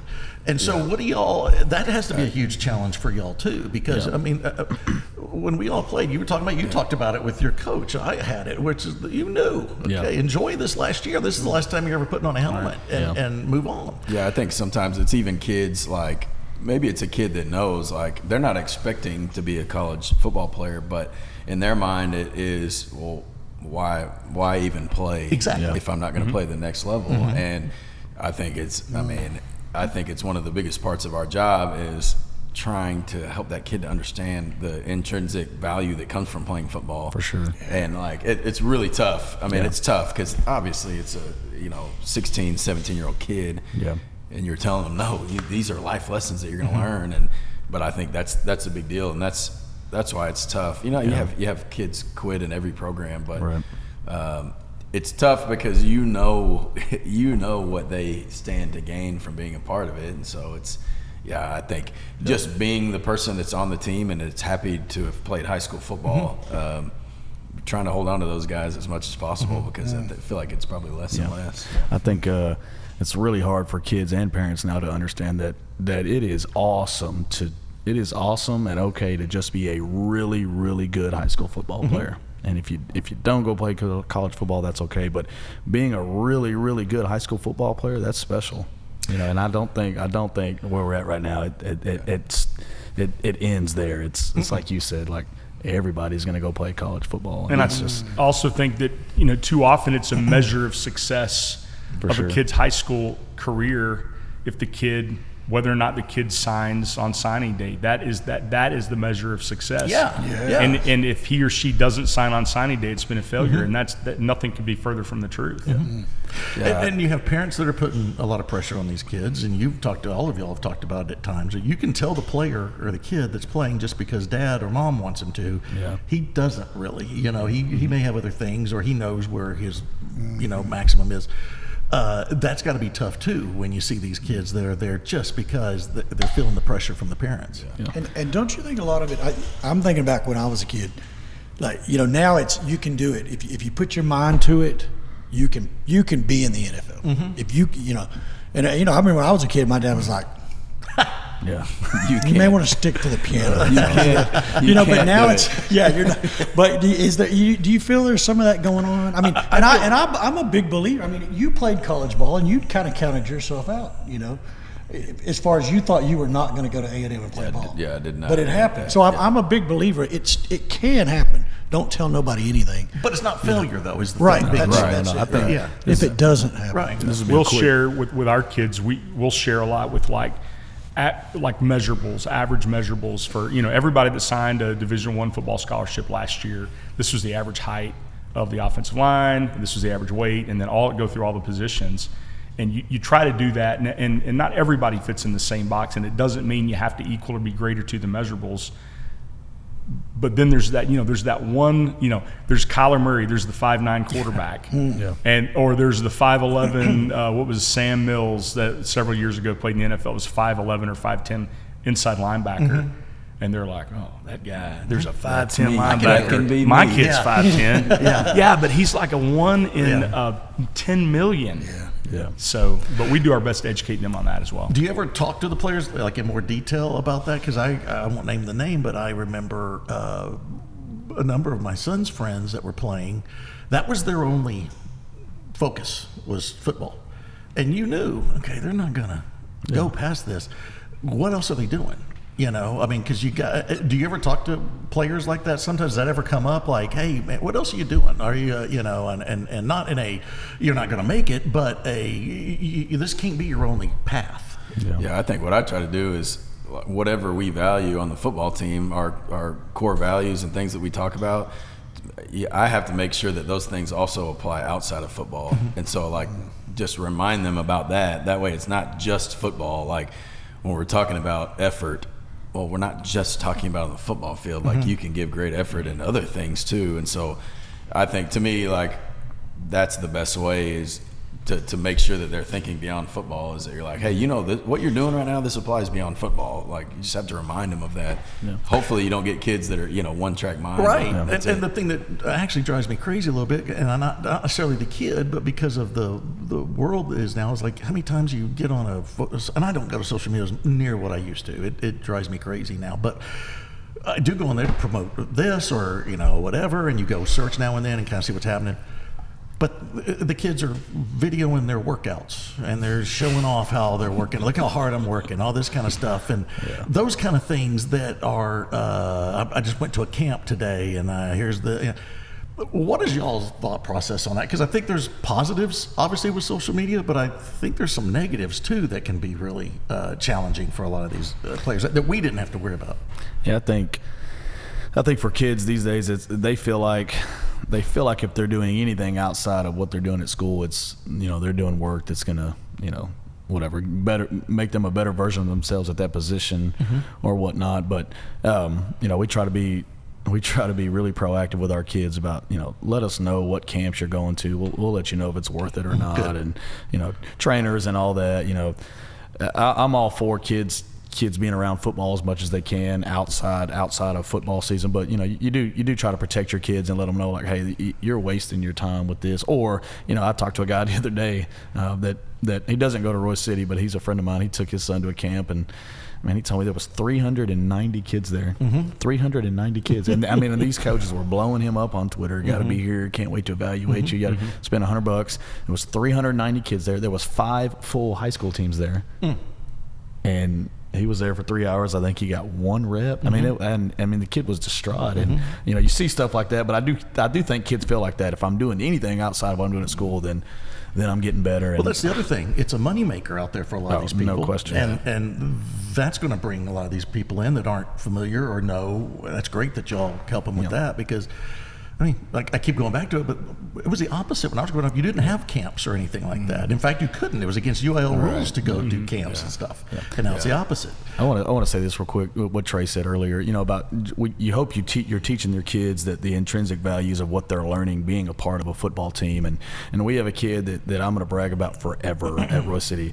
His name's Cole Crawford. He was freshman B team player his freshman year. He was a B team player his sophomore year. He played junior as a JV, and he was voted. He'll be a senior this next year. He was voted captain, and he'll be a starter. And those are the kids that, you know, that kid, he'll be able to tell kids, like, you just stick with the plan. You just play and you figure it out. And that's a great message that I'm going to have for parents when we have our brunch and everything. Like, this kid is a great example of not thinking about playing college football. You know, that's the measurables. Like, B team player as a freshman didn't work out the way he wanted. B team player as a sophomore didn't work out the way he wanted. JV player as a junior. But his teammates just saw how hard he worked, and his coaches saw how hard he worked. His teammates voted him a captain, and he'll be a starter for us next year. And he has worked his tail off. And that kid will be able to tell people, man, you just stick with it. You just stick with it. You don't worry about that other stuff. You don't worry about where you're at right now. You just work hard. I mean, and that kid, I mean, he'll have a great story to tell, you know. That's the great parallel for me between sports and real life. Right. Yeah. And that's what sports is supposed to be most of the time, sure. is a life lesson that can be in a capsule and kind of give you something to use. Real quick, you talk about, I want to go to college right now, where the trend is, if these guys are freshmen will go to a college and they don't get the playing time they want, they're transferring. There's nobody sticking with a plan. You have one of them, like Arch Manning is shocking to me that he's still at Texas, you know, because he was a backup. He's been a backup for now, I think. He's making a lot of money. He is making, that's what I was going to get to. But he's also got really good guidance. He's got a father and uncles that get it. Right. Yeah, that's true. But the message now is, if you don't get what you want immediately, move on. Try to go somewhere else. I mean, that's what we sit there. I laugh when they do recruiting day, and all the colleges are boasting about, well, about 90% of those guys ain't going to be at your school in a year or two. They're going to be transferring because things aren't going to go their way. Is that something that worries you about? I mean, because I worry about that kind of. I mean, I know it's seeped into high school to a degree. I mean, you see high school kids that are transferring because full of on. that. Yeah, it's tough. You see it every day. Yeah, they get guidance. They see that. They see it in the news. They see it. I mean, what else are they supposed to think? Right. A high school kid sees that, and that's what it's supposed to be like. You know? It's tough. People are looking 2 or 3 years down the road too, trying to chart the course for their kid. Maybe there's a kid that's a freshman in high school, and they're looking and they're thinking the long the long game here. I don't see my kid really, so let's go ahead and get him over here somewhere else. And we hired a guy, Peter Jenkins, that played at the University of Texas, graduated in 2016, and we were talking at 7-on-7, and I asked him, I was like, do you still talk to those guys that you played with? He's like, oh man, yeah, we're still on group text, position text, we still all shoot the breeze and make jokes. And he said, that's what I feel bad for the most about these kids these days, is they don't have that, because they don't have that camaraderie that, hey man, you remember when we did all this for 4 years? He's like, well, he said exactly what you said. Those guys don't get that. They're there for a year or semester, and then they're at another school, and he's like, they just don't get those memories. And there's legitimate reasons to transfer for a number of them, but there's a lot of them is just playing time, and that's where I come back to when you talk about a majority of these players in high school, and you talk about the experience, because anybody that's ever played a sport in high school, it doesn't matter what it is, one of the first things you think of when you think back to it, most of the time is not the actual on the court or on the field play. It's the locker room, it's the bus rides, it's the guys, it's the girl, if we were playing girls basketball, whatever. It's the teammates, it's the camaraderie, and that's what you want these people to experience. And I feel like we've lost that to a degree. Okay, real quick, I know that we're getting late here, but I want to know best football movie.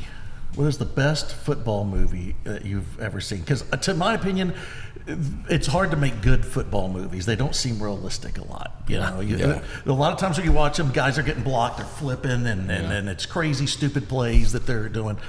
Start with you, Drew. Is there one that you're like, okay, I like that one, I'll watch that one? I'd probably say The Program. Okay. I could watch that one a lot. That's a good one. All right, I've known that one. I'm coming to you last, Rodney, because I know you've watched like 6 movies in your life. So have you watched a football movie? Really? Yeah, I haven't really seen. Didn't you watch? I made you watch one, and I forgot which one it was. Was it Remember the Titans or something like that? Necessary Roughness. Remember the Titans? I've seen that Texas movie. State? Yes, That's a good Armadillos. I saw that. Yeah, with Kathy Ireland as our kicker. That's right. I've also seen Varsity Blues. Oh, that's right. If you want to call that a football movie? Okay. Yeah. All right. It was with Billy Bob. Was it Billy Bob that was had a heart attack or something? And the connection I have with that is that a lot of Varsity Blues was filmed in Elgin, which is where I started my coaching career. And there are scenes in that movie in the locker room where I lived for a summer when I first got hired. There are scenes in a classroom that I taught in my second year at Elgin. And then a lot of the rest of the movie was filmed in Georgetown where Trey grew up. Yeah, Stadium. That's cool. Yeah, that's cool. Yeah. So, all right, Trey, what's a good football? Like, if you said, all right, you want a good football movie, watch this. Mine's got to be Rudy, obviously. Oh, really? Okay. All right. Yeah, I'm a big Rudy fan. Yeah. So you go to Varsity Blues? No, I've thought of another one I saw when I was a kid, Brian's Song. Yes. I'm going to go with Brian's Song. That's a good one. See, mine is Longest Yard. I like Longest Yard. The old one, the or original. the remake? The remake sucks. Okay. The old one, the original, Burt Reynolds. All right. I feel like you got mad at me right there. It's the prison team. You talk about Necessary Roughness. That's where they had the prison team come and play. the Armadillos. What a great! It's an underrated movie. It is. It's outstanding. It's outstanding. Which was the one with Sandra Bullock? That's Blindside. Well, okay. That may be the most unrealistic in a lot of things. Well, it ended up not being very realistic. Right. Well, I mean, when you got the whole story. Even things like in that one, she's walking on the practice field and yelling at the coach, and he's just taking it, and her high heels. Yeah. And then all the head coaches are there to watch the left tackle, to watch him. It's like Lou Holtz is there, and it was all the top-notch, SEC coaches are all at that one practice. They watch him for 2 plays, and they all walk. That's enough. And they walk off, and they're good. So, we didn't be watching that one going, come on, man. But I always wondered that, because me and Rodney have always talked about, I Remember the Titans, but there's a lot of unrealistic things in that one, Yeah, too. my wife complains about watching football movies with me because I just can't. I can't do it. Right. Like we started watching the Friday Night Lights, the series. I've seen it. I can't do it. And it was the first episode, and I'm just picking it apart, But it's stuff like, I'm like, why is he wearing khaki shorts in practice? Right. And she's like, what are you talking about? I'm like, well, coaches don't do that. And some do. I'm like, why are they stopping practice right here to talk in the middle? It's a really inefficient practice. How far have you gone on it? Did you watch the whole series? I think I watched like a Do you remember? season, They get to a point, because I watched it. It was during COVID we watched it, because you're kind of stuck. Everybody's in the deal. So we're like, all right, let's watch Friday. I like the movie. The movie's pretty good. Yeah, it is. But the series is that they get to a point where they make the state championship, but something has happened. where they can't play at the stadium. I don't remember what the deal was. So they end up building their own stadium for the state championship. Oh, gosh. And they built it in a weekend. And they brought in lights. People donated lights, and they built it, and they played the state championship in a pasture somewhere. And I'm like, this is horrible. It was horrible. And of course, the women are like, oh my gosh, that is so great. I can't believe they did that. Well, they didn't. No one would do that ever in the history of football. Nobody would do that. You just find a different state. The other thing in the football stuff is they don't do it anymore, but back in the day you had huddles. How many times in a football movie are they having long conversations in the huddle? They're just chatting. They're solving problems. They're talking back and forth. And it's like, you got 24 seconds, man. You know, Throw the flag. Exactly. I feel like in every football series or football movie, there's like 3 coaches on staff. That's true. That's the other. Where's all the coaches? That's Varsity Blues. Yeah, that was the deal with Varsity Blues, where when they ran the head coach off and then the players were coaching themselves, who was in the press box? Right. They had headphones on. Yeah, and they had talking on the headphones. but there's no coaches. Right. I love it. And he was a Hall of Fame coach, but they ran him off at halftime. He had a statue out in front of the stadium, and they ran him off, and they won the game on their own. Speaking of Hall of Fame, let's talk a little bit about somebody here. Is going to be inducted into the Texas High School Coaches Hall of Fame. Awesome. This will be aired day after, but Rodney's going to be inducted. I got a few questions about this. First of all, how do you choose? I'm assuming like the NFL Hall of Fame, you're getting a bust.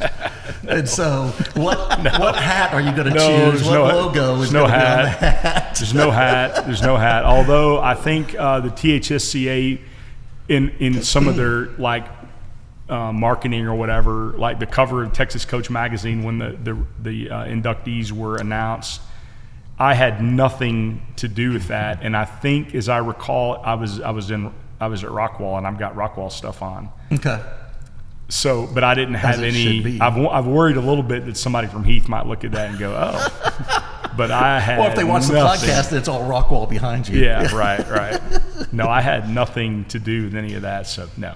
Yeah. So, okay, you're not getting a bust. Are you getting a gold jacket? You get a fitted gold jacket? No up gold there, jacket. And you make a speech, No. and you don't unveil it with Fran with the bust with the thing and all that. I think there's like a plaque and maybe a watch or a ring or something. I'm not really sure. But that's super cool. I mean, that is so cool. And so, kind of, try to put into words what your thought was when, what does your mind go to when they call and say, hey, we're going to put you in the Hall of Fame? Yeah, well, when Joe Martin, the executive director of the THSCA, called me, I thought it was a joke. Honestly, I really did. I thought it was a joke, kind of a cruel joke. Because I'm pretty sure they saw this photo and they said, well, are we sure we want to put this guy? Right. Yeah, there's a lot of reasons not to do that.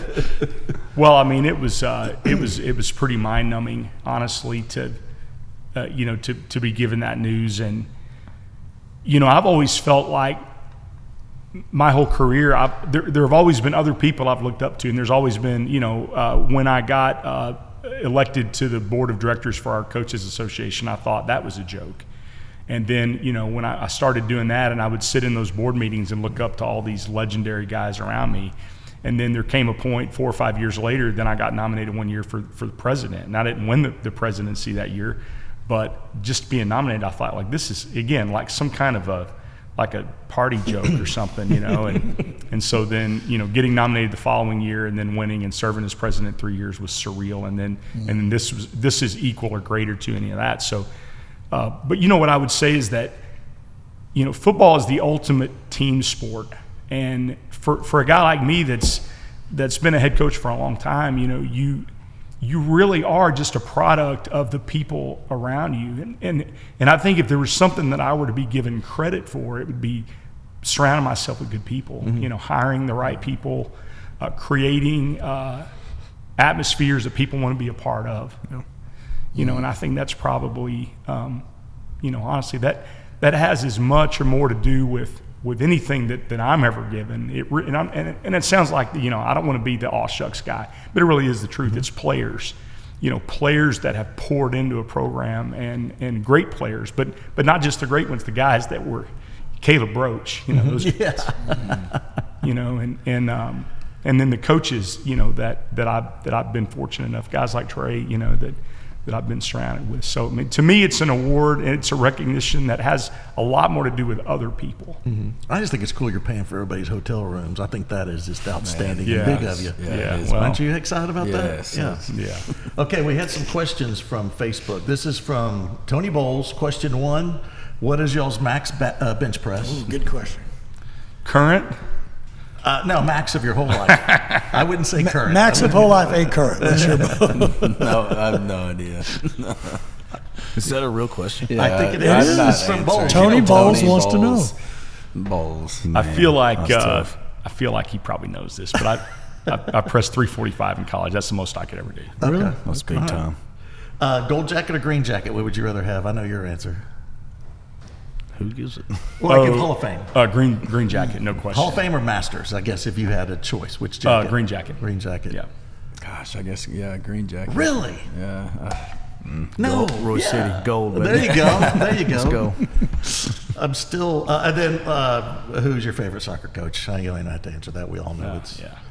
I think they've already retired somewhere or gone somewhere. Okay, and then this is from Barry Heath. Ask Coach Colvin how he always has such a fresh fade, and if he uses beard oil. Goodness gracious. Do you use beard oil? I do not use beard oil. Are we talking about this? Yeah. This is a beard oil. question from the public. You have to people answer know. this. No beard The oil. people want to know. I don't spend a lot of money on stuff. Like if you get on my wife's social media, all my pictures, I'm wearing the same clothes. It's probably coaching clothes, but I do go to the same lady forever for a haircut. So that's Okay. why I always That's have why the fade is so- Yeah. I miss haircuts. I do too, man. I haven't had one in 25 years. I haven't had a haircut. Oh, you're rich. I've had a lot of hair shaved. Yeah. What's the new way to? I get the bulldog and you do that thing. Yeah. We got a brand new question that just came in an hour ago. Who's the best golfer? It's got to be Rodney. Yeah. Because I know I'm terrible. I've played with Trey. And Blake Rhodes asked that. Oh, there you go. come on. Well, we had a little golf outing about a month ago. Oh, yeah, that's a good point. And Coach Brooks and Cody Moore were on a team, and then I was on a team with a sales rep. And we played up in McKinney, and it was a scramble. And at the end of the front nine, we were up 7 holes to 2, and I was chirping out of control. And they came back on the back nine and blanked us 9-0. So they actually won like 11-7 technically on holes. So I guess I'd have to say it's Trey. Here's how much he's gotten obsessed with golf. I go over the other day. They're watching like some women's golf in Mexico on the big screen. And they're just like, and I came in there almost like, oh man, you're interrupting kind of deal. We're trying to Like, watch this. I mean, they're on the third hole here. It's Spanish ladies playing golf. What are you doing? Watching golf on TV is painful. It is. I can't handle it. So would you be disturbed to know that I got up at 4 a.m. this morning to watch the British Open? I would be. Because I did. You did really? Oh, yeah. Well, you've been there though. You got to travel and you got to go over and see St. Andrews. Was it St. Andrews? No, they're playing in Northern Ireland. Okay. Yeah. All right. Who's your favorite golfer of all time? Well, it's got to be. Oh, gosh, of all time. I would say Freddie Couples would be my all-time favorite. Fred Couples, just the best swing, the best disposition. I like to think that I mimic him on a golf course, and I feel like I do until I see myself on video swing, and then I realize it's some kind of grotesque. Wait a I second. remember he showed me a video of his swing one time, and I'm like, oh. Yeah, that's also my reaction. But I can't say anything. I'm horrible. I don't play that often, but I'm horrible when I do. But that's funny. But yeah, I'm not. Golf on TV is tough, man. is. I'll watch the end of the Masters or something if it's close, or British Open or something, but I can't handle it. I can't. I mean, you watch golf? No. Okay, good. I feel better. I'm Trey, do you? working on this program, Eds, so I don't have time It's to true. watch You got programs to get ready. You got to get Luigi's all set up and bring over to me. Yikes. Oh man, you got anything else, Jay? I don't think so. right, this has I'm been looking fun. forward to the season. Yeah, it's going to be fun. Yeah. Oh, real Yeah. quick, let's talk about the district, because this is I think is a dicey district, because obviously you got Longview, that's always a burr, and for Rockwall, I'm very excited that we ain't traveling anywhere hardly. I think our longest road game is North Crowley, maybe. Yeah, it's payback for last Oh, year. my We God. were in Yeah. Austin last year. We went to Lake Travis, twice to Yeah. East Texas. Yeah. Yep. Yeah. Louisville. Yeah. It was not fun. It was bad. But kind of go around the horn here. Your thoughts on who you're worried about a little bit, and you can't say who's going to be a cakewalk. But I feel like all these teams, you could legitimately say, I could see them doing something. Yeah. Yeah, for sure. We were in a really close one with Tyler Legacy last year, so it'd be good to get that one back. We were close with Forney for a while for that one. We jumped them on them 14-0, blocked a punt, and then just kind of found a way to give it away after that. I think what Coach Webb said earlier. I think that junior class over at Heath is really, really tough. So I think that's kind of the juggernaut of the district, in my opinion. But I think the most exciting thing is that in this district, you just don't get any Friday nights off. It's always fun football. You're gonna play in home stadiums. They're gonna have a great crowd with big time football coaches and a ton of talent on the field. So. If I had to choose a juggernaut, not to put any pressure on Coach Webb, I do think I think that's kind of the juggernaut. Don't do that.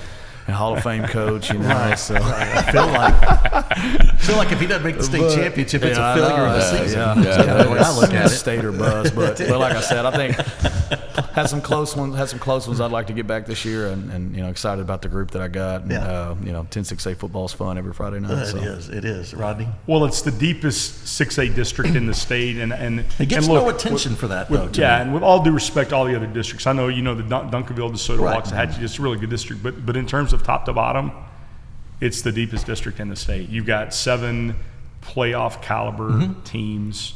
Well, look at last year. Everybody was fighting, scratching for playoff spots near the end. Yeah. And you couldn't assume anything last year. And then